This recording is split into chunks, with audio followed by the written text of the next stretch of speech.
Highlights of the second round, second leg.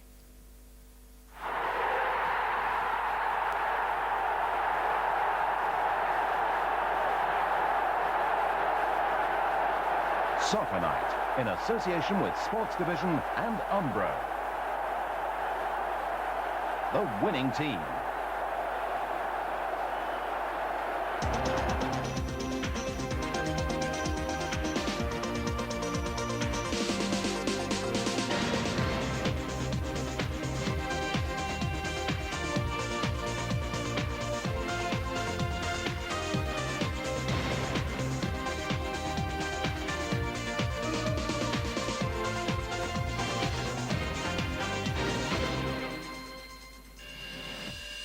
The nearest Everton have come to winning the League Cup was back in the bleak mid-70s. The final went to 2 replays. In the second, they were teased and tormented by Aston Villa's Brian Little. Tonight, it's the lesser-known of the Little brothers, York City manager Alan, who will be hoping to produce a winning smile for the family album. But Andrei Kanchelskis fired him a warning shot last week. A royal family absentee, there's no Fergie at the House of York.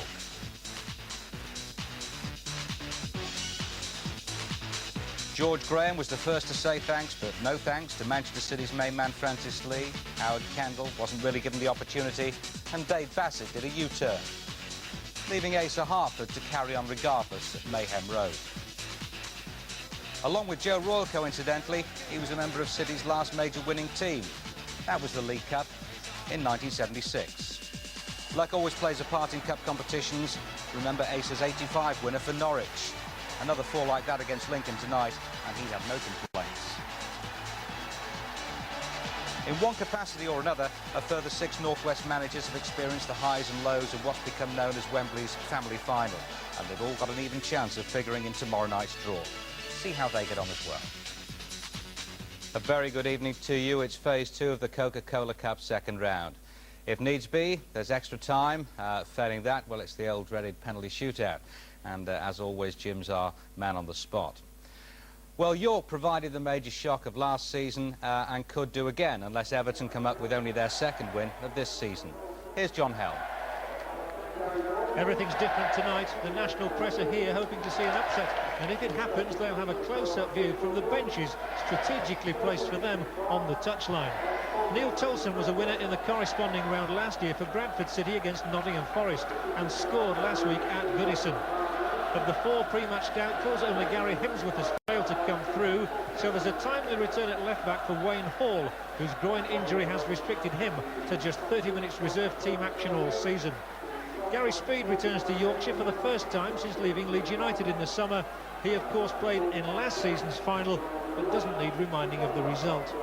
There's no Duncan Ferguson in Joe Royle's side. The Scot needs knee surgery, but this side still contains 8 internationals, including the entire defence. It's 6 years since Steve Lodge had charge of a game here at Bootham Crescent. The Barnsley official has since progressed to being one of the top referees in the country. The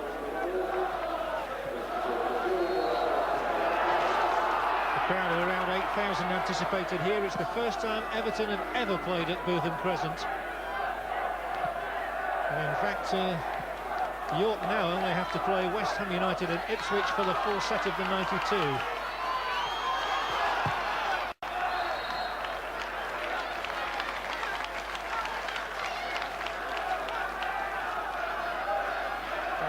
It's 2 years now since Joe Royle left Oldham Athletic for Everton, and he really has rebuilt the side tremendously well. They were going nowhere at the time. There was a terrific atmosphere at Bootham Crescent, and it can unsettle even the biggest of clubs. That's a good header from Stevenson, and Bull applies the pressure on Barrett. And as a result, York win the ball back in a dangerous area with Adrian Randall, who hit the shot, and a good one it was too. Adrian Randall, who's yet to score a goal for York City, struck that well. And a fine diving save by the Welsh keeper, Southall, back full stretch. Pepper's determined to get the ball up into that corner somehow, and he's here again. Tremendously competitive player, Nigel Pepper.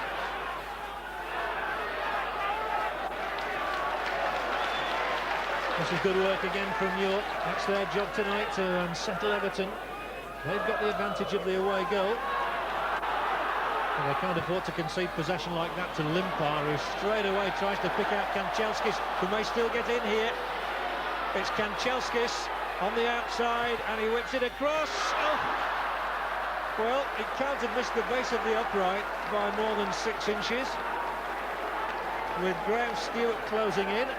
And how close did Kanchelskis come to the night's opening goal? Let's see. Whisked by. And the agony etched on Graham Stewart's face. A stumble by Hall, the ball into Kanchelskis' path. He took on Barris, he took on Warrington, and it went wide. Forward from Kanchelskis to Stewart.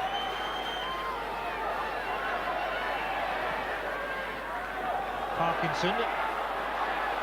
Room for him to try a shot. And it slips away, and Rideout can score for Everton, and does. Well, it was a fluke in many ways, but Rideout accepted the gift. Parkinson's shot scythed along the ground, flew up into the air off Sharple's boot, and with Warrington coming from his goal, Rideout whipped it beyond him and into the York goal. So it's an unlucky goal for York City to concede. Sharples knew nothing about it or his whereabouts. Rideout knew where the goal was. And the man who scored Everton's FA Cup final winner against Manchester United last year gives his team the lead.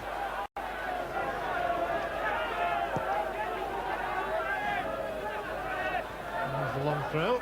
She's down to Pepper, who'll hit a shot here. With the left foot, but puts it wide.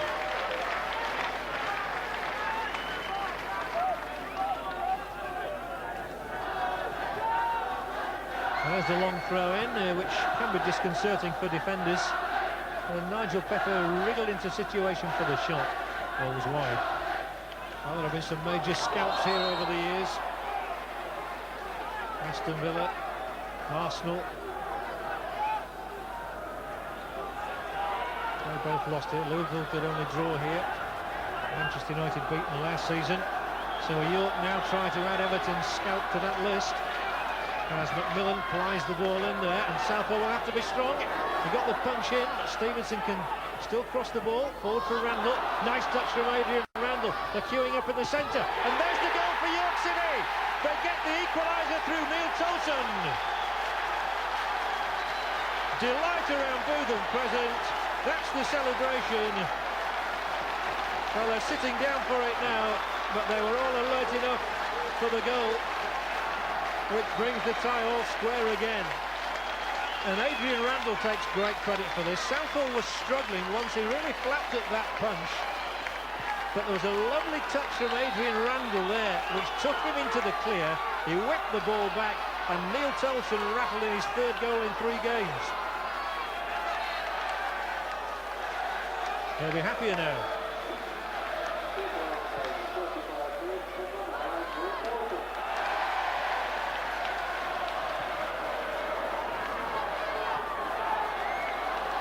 There hadn't been much sign of a York goal, to be fair, until that moment. Well, they've got one now, all right. And that's really got the crowd buzzing. And that's got a bad ball in here to Randall again.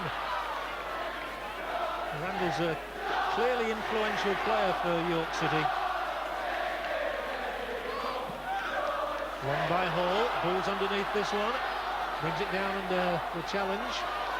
Randall's still up there. Here's a cross again towards Tolton. Now Murty out of the ground.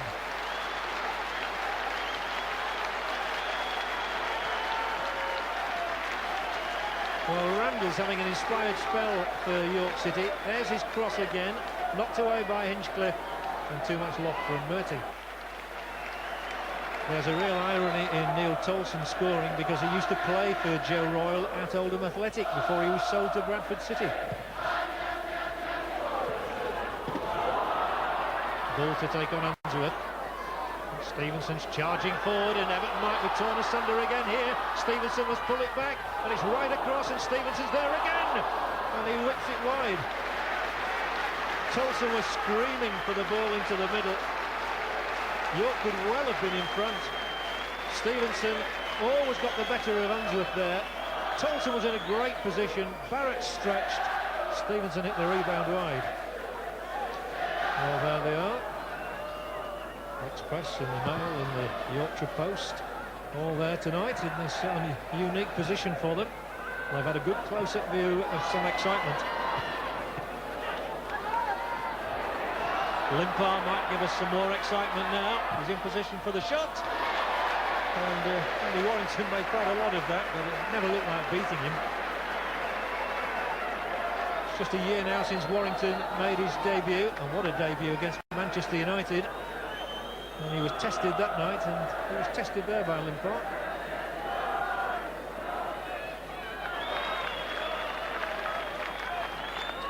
Well, York have harried and hustled well. They didn't perform very well here against Stockport County on Saturday, but they performed well enough to go into the dressing room all square at half-time.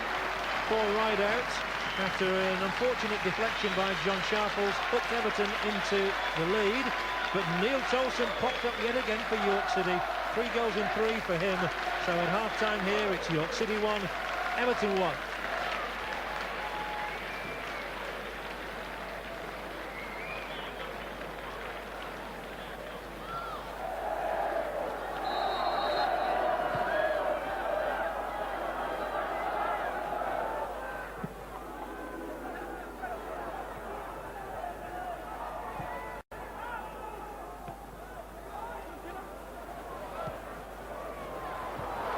Swept wide, and Everton have made a change during the interval, and teenager Michael Branch is on and taking the place of the scorer right out, and there goes Branch, and he's down in a heap.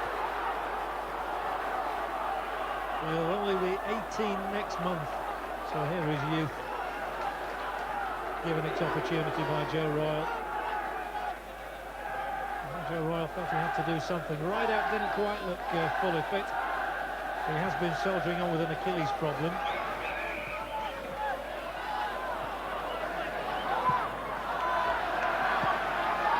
Pottinger. And again York chasing every ball. Trying to force mistakes out of Everton, and that they do, but now Hall loses it. And away goes Branch, and he's quick, and Branch hits the shot. Brilliant try from Michael Branch.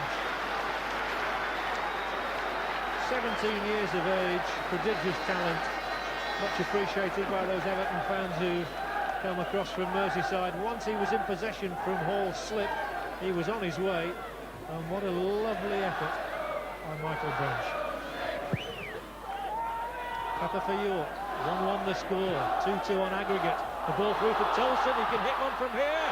Terrific try from Neil Tolson, and he's inches away from further glory. Neville Southall was really scampering across to try and combat that. Pepper had picked Tolson out with a delightful ball over the top of the defence, down off the chest, thumping one just wide. Great ball from Pepper, and he'd broken that back line, Tolson, and he is a handful, as Southall knows. There's a nice header down for Branch. It's Hinchcliffe now. There's only one in the middle to aim at, and it was never going to reach Kanchelski's first time, nor will it reach him second time. Comes instead to Pottinger. Good ball from Parkinson to Hinchcliffe, and he's got plenty of room now to measure the cross. Dangerous one in. Just eluded Stewart, but good defending by York City to their credit there.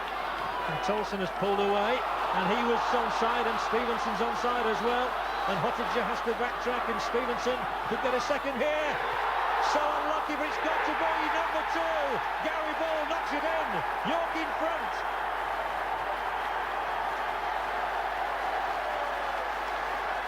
Oh, they're loving every minute of this. And York City, they're at it again. They were caught out by McMillan's long ball. They were looking to play offside. Stevenson broke that offside trap, cut inside Mark Pottinger. He was unlucky not to score. There was no stopping Gary Bull. Thank you very much. Bull's first goal of the season, and what a time to get it. It may have been easy, but it is priceless.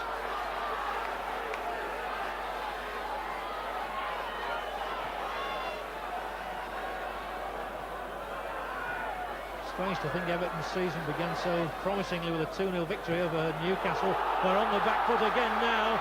There's a real chance here. Murty's away. Tolson is in the middle. If they get a third, it may well be good night Everton.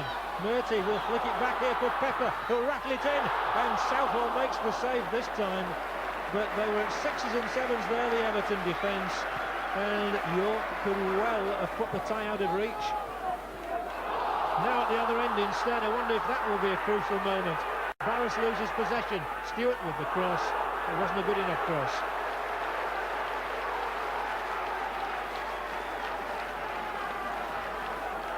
Terrific pace about this Coca Cola Cup tie. And Chelskis was fouled, I fancy. However, need an equaliser. If they got one, of course, at 2-2, they would go through. This was the moment where Nigel Pepper nearly wrapped it up. Good save, Neville Southall. But if Everton scored at 2-2, they would go through on the away goals after extra time. They have the free kick, knocked in dangerously, but just too long.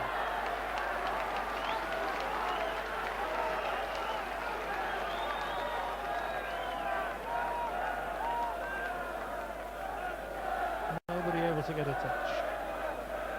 York don't mind. You must wonder what it is about his side where they can produce a performance like this in a cup tie and yet fail to reproduce it in the league week by week.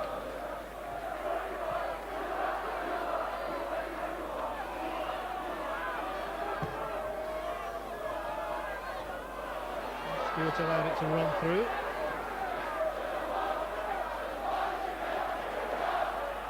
Neatly done by Macmillan. He wasn't phased, and he hits the long ball in here for Tolson again.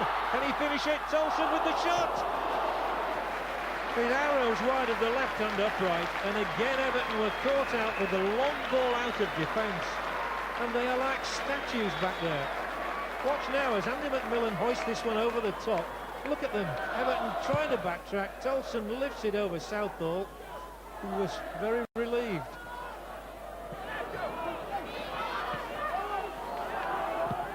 Paul had no option but to belt it long. Might turn out quite nicely because Bull's on the charge.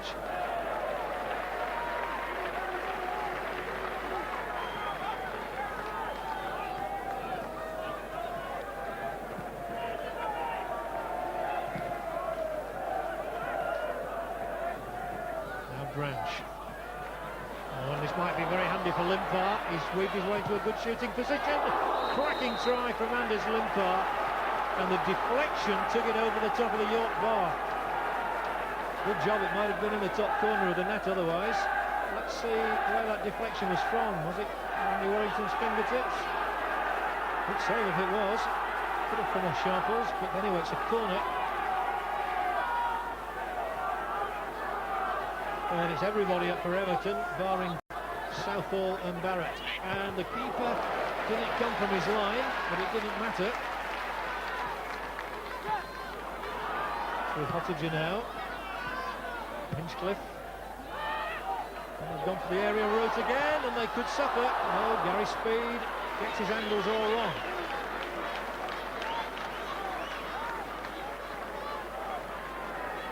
Chances appearing alarmingly for York though there. It was Pepper's head that directed it to him, but Speed couldn't find the target. Murty lost out that time to Hinchcliffe.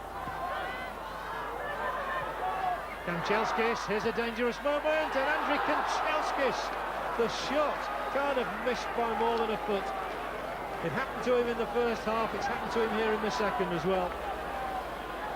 So he could well have been going into extra time there.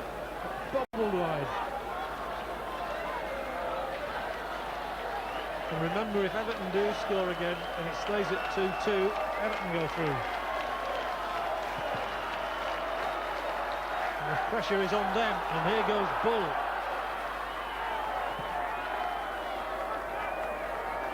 Southall's going to charge forward as well. Now the urgency's got to him. He's come 30 yards out of his goal to ply the ball long. Headed straight down to Barris. Up the middle for Tolson. Good covering by Barrett. Desperation now for Everton. The long one from Hinchcliffe. Branch will give chase. And here's danger. No, it's not going to find Limpar. He wasn't really very alert there. And York again clear for Macmillan with a longer ball. Tolson with the flick. Everton have to throw everybody forward. The York fans want to hear the final whistle. It won't come yet.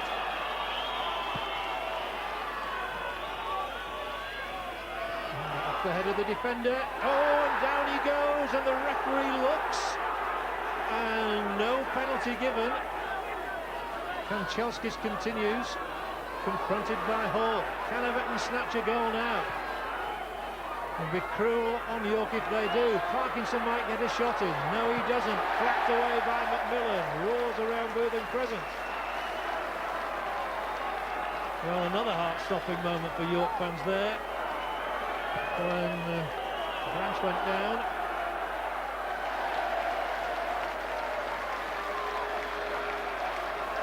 Well, this was the moment. There is Branch coming across, and I think he skidded through, and I think he fell over his own feet.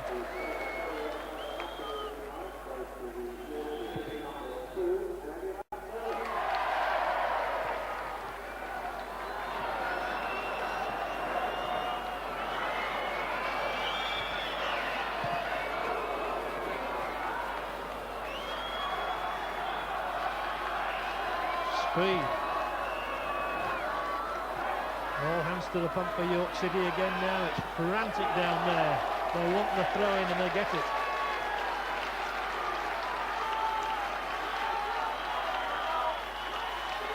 They have battled their socks off York City. Stevenson, he's played well. And he angles a great ball through the middle for Murty.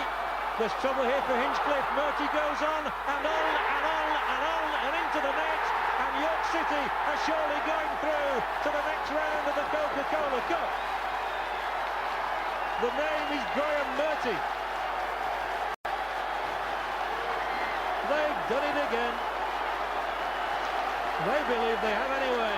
Murty's the name. He takes the salute. What a great ball from Stevenson, who laid on the second for Bull. Here Hinchcliffe was always in trouble with the bouncing ball. Southall dashed out to try and rescue the situation, and Graham Murty scores York's third goal, his first of the season, and glory, glory, hallelujah, York City. Unsworth puts the ball across, still got to be dealt with, and there might be something this time. It's Branch, and it must get through. It does. It's the second goal for Everton, but you can tell from the reaction that they feel it's too late. Michael Branch's first senior goal for Everton. Unsworth hooked it across. Warrington always looked to be in trouble, and then it comes back to Michael Branch here. It takes a huge deflection, and then it's actually Gary Speed who flicks it in. So the credit goes to Gary Speed, but the night belongs to York City. They've done to Everton what they did to Manchester United. Another glory night at Bootham Crescent. It didn't start very well, with Rideout putting Everton ahead, but Neil Tolson equalised, and then Gary Bull and 21-year-old Graham Murty won the night for York. And despite Gary Speed's late consolation for Everton, another Premier League scalp is under York City's belt. York City 3, Everton 2. York go through 4-3 on aggregate. So Everton's third ignominious defeat in as many seasons in this competition. We'll have reactions from Bootham Crescent after the break, and Jim's verdict as well.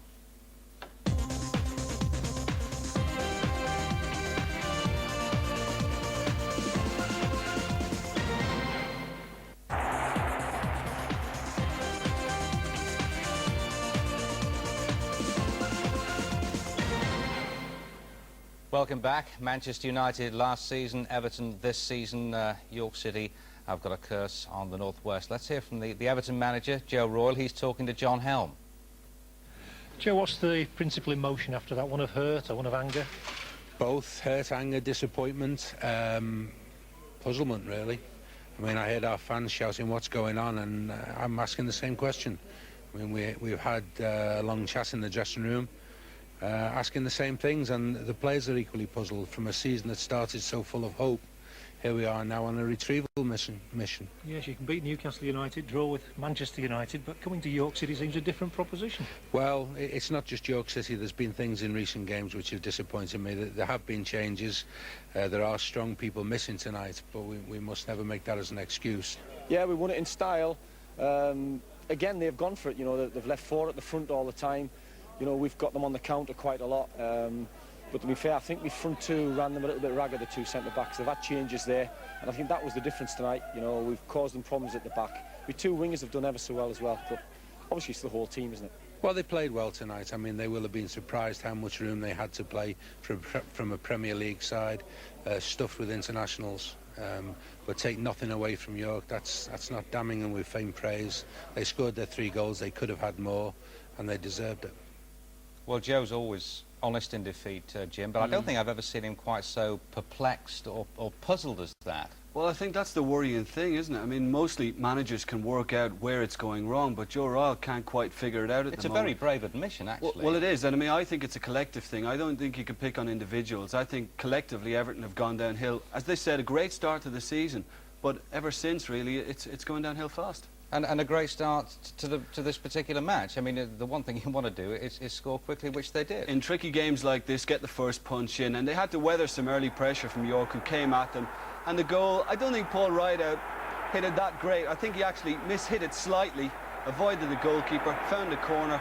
But as I say, it was the perfect start for Everton. You would have thought after that they would have been very difficult to beat, but it wasn't the case. The major source of concern was at the back. I mean, they did have to rearrange, but defensively they looked at, and I can't think of another word really, better than ragged. They were very poor. I mean, no Watson, no Short. Barrett tucked into the middle. Hottiger played it right back. And for the first goal, I mean, it starts with Neville Southall. Doesn't really get the punch away. It's a great run from Randall. Down that side I'm talking about, the Everton right, and Tolson finds the net.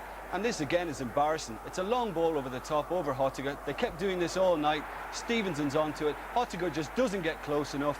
The winger gets the shot in, and really Gary Bull is a simple task to follow up. But it was that area all the time, in between Barrett and Hottiger, that York got at, and I could have picked out about 6 examples. Now Everton, I think Joe's admission, are not a pass and move team at the moment. But if you take Duncan Ferguson out of the equation, then they're limited even further, aren't they? They looked lost in the second half in particular tonight. When they were looking for that hitman, Duncan Ferguson, he wasn't there. Now here, it's a good early counter.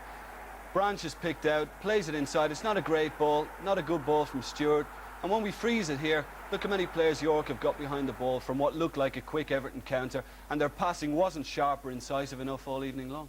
Kanchelskis isn't on fire, is he? Not really. I mean, he looks as if he's got things on his mind at the moment. But again, I wouldn't blame individuals. I think it's a collective thing. I suppose if there's a consolation, as there was at Wimbledon when they lost 4-0, it's this young lad, Michael Branch, just 17, but he's got a real appetite for the game, hasn't he? I was impressed with him tonight. He looked the most likeliest Everton player in the second half to score. He was bright, he was sharp, he was willing to take people on, and he was very, very unlucky with that effort. That is probably the one plus that's come out of the whole evening for Everton. OK, the youngest player ever to play for Everton at Goodison Park, Michael Branch. Well, a week ago, Manchester City were bombarded at Lincoln and made to look tactically naive by a team who are only 3 points off the bottom of the 3rd division.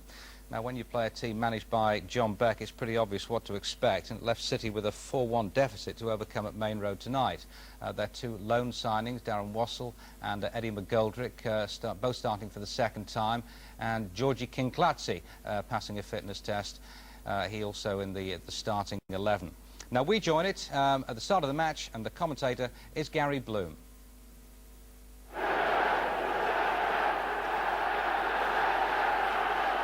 It's 20 years since Manchester City went out of the League Cup at the first hurdle. They were then the holders.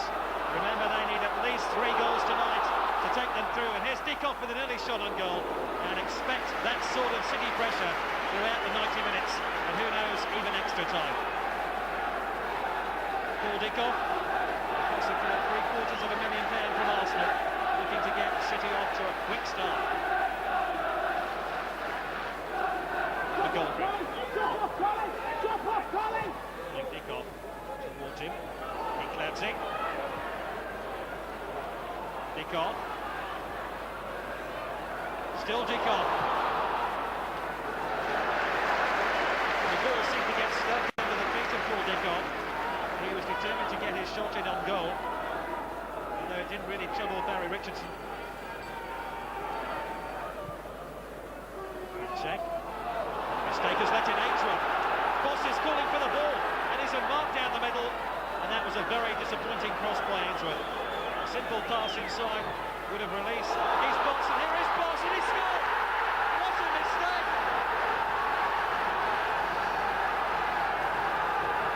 The Dutchman gives Lincoln City the lead, and could well place them in the third round of the League Cup.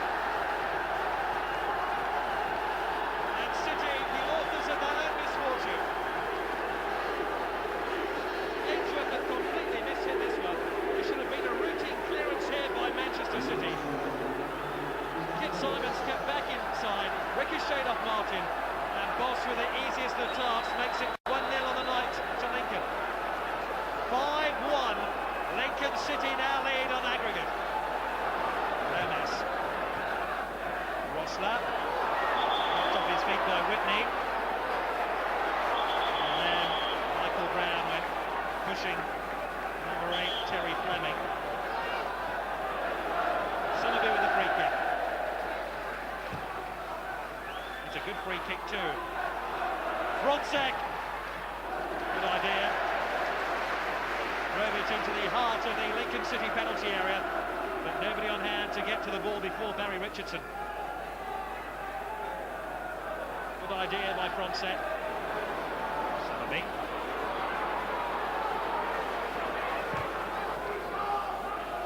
Austin's missed it. Rossler. First chink of light in that Lincoln defence for Manchester City, and it stemmed from an error by Kevin Austin. Somerville provided the ball. Austin this time his jump, and it fell nicely to Rossler.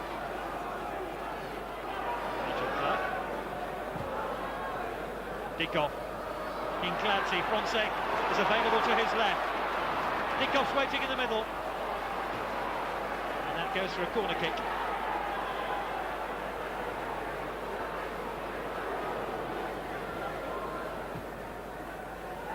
Rossler's in there.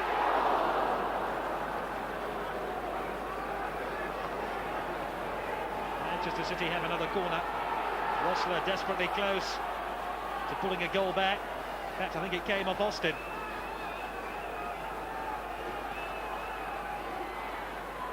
King Clancy with another corner.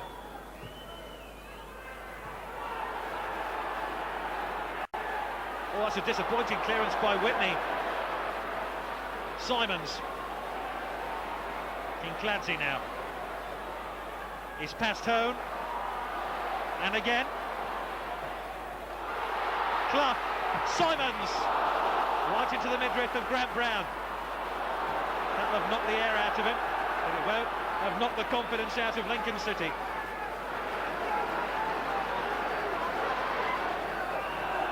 They've played nearly 2 minutes of stoppage time at the end of the first half. King Clancy. Terrific run by King Clancy.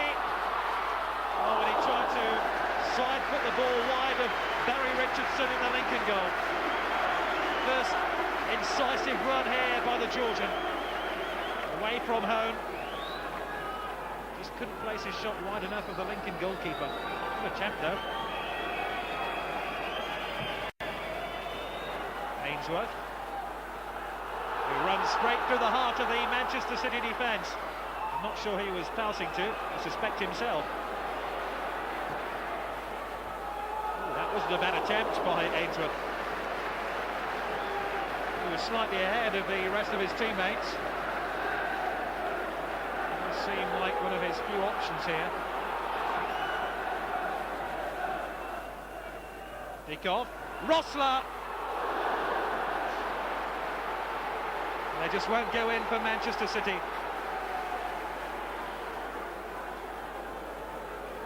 Rossler turned his defender really well here. In fact, it was Dickoff who did that, and Rossler had the shot on goal. Emelashvili. Lomas now! They just can't get it past Barry Richardson. Probably the most incisive reign of Manchester City in this second half. Terrific striding run here by Lomas. Well held by Richardson. What a night. John Beck still urging his side on despite their comfortable cushion. Kincladze. Lincoln could be stretched here. Owen trying to get back. This is Kincladze. He's turned home. Whitney's next. Lomas. Kevalashvili. Club.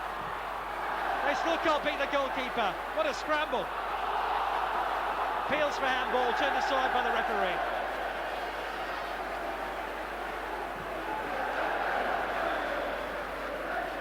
This was a comedy of errors. And Clough was denied once again by the reflexes of Richardson. Francis Lee wondering how Manchester City can get through this one. And wondering where his next manager's coming from.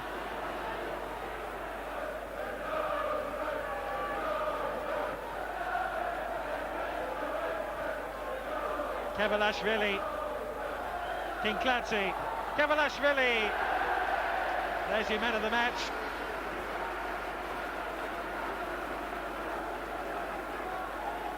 He's had a busy night all right, and a night he'll remember all his footballing career.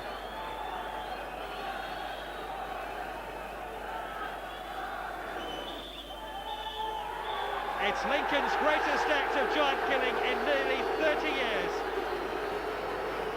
In '67 they put Newcastle out of the League Cup. Now they put Manchester City out of the same competition. And John Beck, who took Cambridge once to the quarter-finals of the FA Cup, will savour this night. It must be one of the greatest days in his footballing career. Final score on the night, Manchester City 0, Lincoln City 1. Lincoln City go through 5-1 on aggregate. They're a good little team. And we want to try and get a little bit more quality into the team. Perhaps next year, maybe we might get a little bit more success like this. Did you ever think you could win at Main Road? Well, I think that was a long way from what we thought. I mean, we knew that we'd have to defend for long spells because of the space and the pitch size and the ability of Man City to keep possession of the ball. But we got the all-important goal, you know, the luck in front of goal, and then we defended magnificently and limited them to some long-range shots, and I think they only got round the back of us a couple of times. So, and the two centre-halves were very good tonight, so we're pleased that we've got through. I mean, it's a feather in everyone's cap. Well, another embarrassing episode in what's becoming a soap opera at Main Road. Incidentally, no one from City was talking after the match.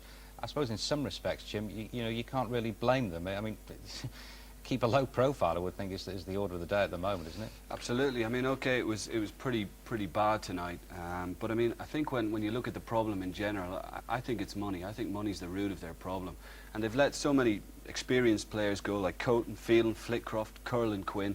They're all top wage earners. Okay, now they've got young lads coming into the place of that experience, either in the team or on the fringe waiting to come in, and they're in transition now. Well, I mean, if they're thinking about getting back into the Premiership, you know, you can't do it in transition. You can't do it with youngsters, and really, I doubt the intelligence of letting so many good, experienced players like that go. I mean, the first goal tonight. I mean, I don't take any joy in saying this, but I mean, you didn't know whether to laugh or cry. I think Asa Hartford and Francis Lee would have been crying. I mean, it's just a hopeful ball into the box. Now, we freeze Andy Dibble here. Once he realises he's not going to get it, he should allow his defender to clear, but he carries on running. Kit Simons should be picking out row Z. It comes off the Lincoln player, falls for the Dutchman boss, and I mean, that's a disastrous goal. I mean, 4-1 down from the first leg. They're playing really for pride more than anything else. They possibly could have gotten right back into it, but when you give away a goal like that, what else can you expect? But Jim, they couldn't, and some experienced players in there, but they couldn't breach a Lincoln defence that third divisions teams are doing week in, week out. I have to say that, you know, after that, City's attitude was very good. They kept going, but Lincoln got backsides, backs, arms, you name it, everything in the way. Rosler unlucky there. Kincladze does a little bit of magic here. Gets one into the box. There's a lovely touch coming up from Nigel Clough. Simons has got a great scoring opportunity, but again, look, there's the body in the way. And you have to say that, although City frustrated in general, Lincoln's defending was brilliant tonight. Do you agree there's absolutely no point in speculating about who the new manager might be? There isn't, is there? I'm fed up with it now. Yeah, so am I. I really am. So what do Messrs Lee and Hartford, who's in a really an uncompromising situation, what do they do to lift morale now? Just keep working away. I mean, whatever Asa Hartford's been doing over the last couple of weeks, sometimes it's working, sometimes it isn't. City are very much up and down at the moment. All they can do is their best and hope they can get into maybe a better situation before too long. It's probably the worst position they've been in since they actually won the League Cup way back in '76. Well, we'll be back in a few moments with an adrenaline-charged finale to the second round. Near misses and goals virtually guaranteed at Burnham Park.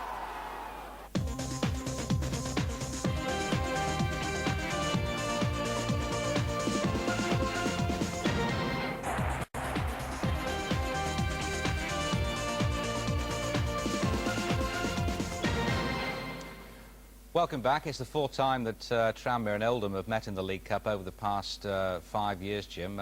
So far, it's 3 out of 3 for Tranmere, and very much their advantage again after last week's 2-2 draw at Boundary Park, and very much in command tonight from these early shots. Yeah, by all accounts, Tranmere had much the better of it, but I think the fact that Oldham have kept a clean sheet will greatly please Graham Sharp, because to look at their form, their early season form, they've been very, very dodgy at the back. And the fact that they've tightened up there tonight will really please Sharp. Yeah, they were very much in command last week. Here's Aldo with a bit of a speculative left footer, trying to add to his 8 goals this season. But Tranmere were really out of sorts in the second half of this tie last week, and you saw them on Saturday when they lost for the first time at home. And there's the goal, Nicky Banger, 50 minutes, which won this tie and puts them through. Well, it's very pleasing for Nicky Banger, because last season he had a lot of problems with injuries, and to be fair, he had been a little wayward in front of goal as well, but that will do his confidence and indeed Oldham's a power of good, and that's a great win for them this evening.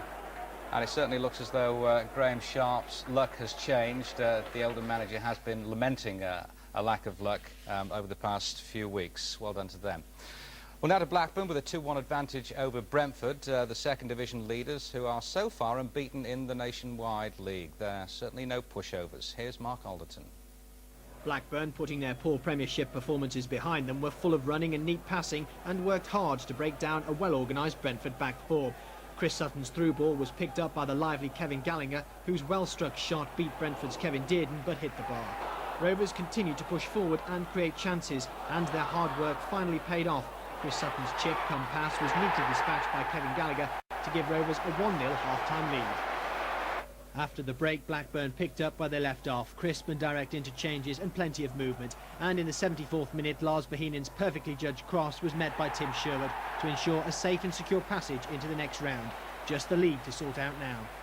Well, the only surprise about Bolton's draw at Bristol City last week was the fact it was goalless. Bolton, the country's top scorers, the first division leaders, and back at Burnham Park tonight, where they've got a 100% record. Here's Mike Sadler. Bolton almost suffered the rudest of awakenings at Burnham Park inside the opening 6 minutes. The home defence caught napping from the corner. Gregory Goodrich, the unlucky player. Keith Brannigan, the relieved goalkeeper. But perhaps the best piece of individual skill of the half came from Per Fransen. Bristol's Stuart Naylor did outstandingly well to keep out the Danish international's brilliant effort. 0-0 at the break, but then Bolton got the bounce of the ball on the edge of the Bristol box, helped, it must be said, by some pretty ragged defending. Alan Thompson almost benefited.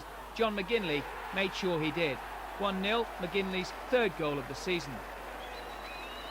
But Bristol replied with a well-worked effort of their own. A 4-man move, and Sean Goh to the player to release goal-scorer Gary Hours. His finish could not have been cooler. 1-1, and Bolton found themselves looking for an extra-time winner. In the event, they needn't have panicked. A rejuvenated top scorer Nathan Blake nosed them ahead. He scored 9 this season so far. That one came in the first period of extra time. And in the second, a well-taken goal from Alan Thompson after John McGinley's deft flick-on. 3-1 it finished, and Wanderers finally safely through to round 3. Well, both the Potteries clubs were a goal to the good after last week's games. Stoke at Northampton tonight, Port Vale at Carlisle. Port Vale, with a slender 1-goal advantage, was soon behind. Just 8 minutes gone, Rod Thomas blocked Van Heusen's clearance and carefully placed his shot. But Vale were back on level terms just before half-time. The Carlisle defence were caught napping, and Jonathan McCarthy kept his cool to make it 1-1 after the first 45. In the a near-post flick on, and that man Ron Thomas again meant Carlisle edged into a 2-1 lead with 12 minutes left.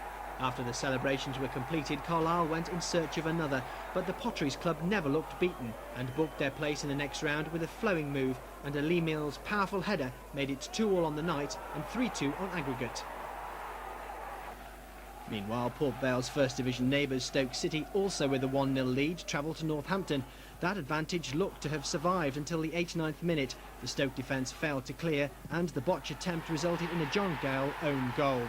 But Stoke survived to fight another round. Mike Sherrin's skill and determination outwitting the Northampton defence to level the scores on 100 minutes, and his battle cry led to the onslaught. Stoke surged forward, and 108 minutes of the match gone, it was Stoke again, and Sherrin wrapping it all up with his second of the night, making it 2-1 on the evening and 3-1 on aggregate. Well, what a terrific acquisition Mike Sherrin's been for Lou Macari. Well, one of the night's potential upsets was at Bramall Lane. At the halfway point, it was Stockport County 2, Sheffield United 1. Mike Sadler again. Bramall Lane certainly the place to be for goals tonight. Jim Gannon gave County the perfect platform after 25 minutes to rock Howard Kendall's side back on their heels. And just to prove the strength of their recent revival, County went on to add 2 more within 8 minutes. First, John Jeffers teed up Alan Armstrong to place the first of his 2 for the night past Alan Kelly. Then it was Tom Bennett's turn to make the most of some mediocre clearances. 3-0 to Stockport, the tie as good as over, and only half an hour of the match had elapsed. Still plenty of entertainment to come though. Gareth Taylor got the home side on the score sheet. That was within 60 seconds, but it was non-stop action because Brett Angel headed home his 3rd goal in 2 matches with a bit of defensive help midway through the second half. Back up the other end, and this time Peter Cachuro's turn to get in on the goals feast with a neatly taken effort to ease United's embarrassment. Only temporarily though, because 9 minutes from time and Alan Armstrong rounded off a wonderful night for County. That's now 12 goals in 4 successive wins.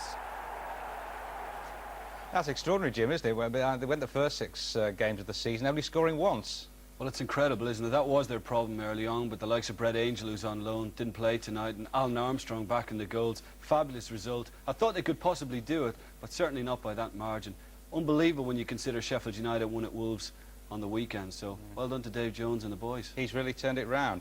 Well, briefly, one of tonight's other games, which fell into the foregone conclusion category, unfortunately. Burnley were already 4-1 down against Charlton. They lost again tonight, Jim. Well, it looks like there's a bit of a mistake here coming up with the back. That doesn't help, is it, when you do things like that? No. Bradley Allen opening it up, but I mean, Kurt Nogan's in good goal-scoring form again this season. He had his problems. That was brave initially when he went to Burnley, but really attacked the near post well for his 8th of the season there. But Charlton are a compact side. I mean, Kirbishley really encourages them to play, doesn't he? David White just finishing them off, and quite an easy aggregate win in the end for Charlton. OK, well, let's check all tonight's Coca Cola Cup results. The matches that you haven't seen, that is. Birmingham 0, Coventry 1. The teams in light grey, they're the matches that went into extra time. Huddersfield winning at Colchester, Palace beating Bury, who didn't score tonight. That's why we didn't show you that. Leeds at Darlington, Gillingham 1, Barnsley 0, and Hereford 0, Middlesbrough 3. Ipswich 4, Fulham 2, Oxford 1, Sheffield Wednesday 0, Sunderland 1, Watford 0, Wycombe 1, Forest 1. But the important scores, obviously the one on the right-hand side, the aggregate scores. Well, Tuesday night is also UEFA Cup night. Let's see what exactly went on there. Aberdeen drawing with Barry Town but winning on aggregate. Newcastle losing but winning on aggregate. Celtic losing and losing on aggregate. And Aston Villa going out on the away goals rule. Well, as you can see, there was a nationwide league game in Division 2. Walsall 0, Wrexham 1. We can have a look at that goal, Jim. Jonathan Cross. Well, Brian Flynn has done a very good job there. Wrexham need all the points they can get, don't they? And that's a good placed header, isn't it? Right into the corner. Keeper no chance. Good win for them. Well, they've only lost once this season. Very briefly, the Champions League tomorrow. Manchester United against Rapid Vienna. And, of course, goals extra on Saturday. From Jim and me, bye-bye. Good night.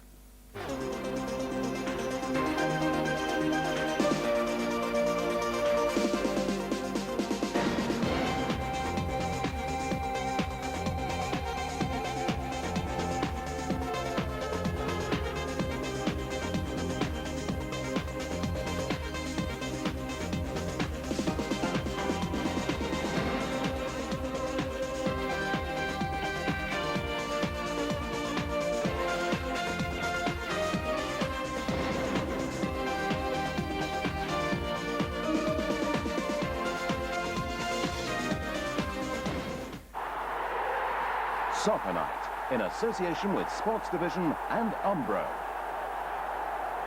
The winning team.